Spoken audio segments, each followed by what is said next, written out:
kutakuwa na maandamano ambayo hayajawahi kutokea katika bara la Afrika. Maandamano yatakayotokea tarehe 9, sijui wewe utakimbilia wapi. Hakutakuwa na mswalie mtume. Maandamano hayo yatakuwa ni maandamano yaliyojaa utulivu, maandamano ambayo hayana fujo, wala hakutachomwa vitu vya watu kama ilivyotokea ile mara ya kwanza. Ile mara ya kwanza watu walijaa hasira sana. Sasa wanaelewa kitu kinachotakiwa. Lengo la maandamano ni kumuondoa Samia Suluhu Hassan madarakani, na maandamano haya yatakuwa ni maandamano ya mwendelezo mpaka utakapoondoka madarakani. Usitegemee kuona fujo, usitegemee kuona watu wanachoma vitu, na polisi wasionekane barabarani.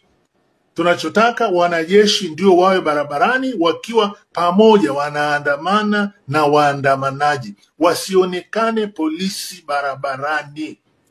Hili tunalirudia, tunalisisitiza, na ndivyo itakavyokuwa.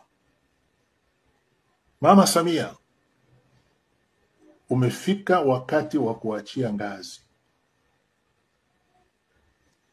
Hiyo ndio taarifa rasmi. Watanzania wametoa kauli yao, na kauli hiyo haitarudi nyuma tena. Watanzania wamechoka.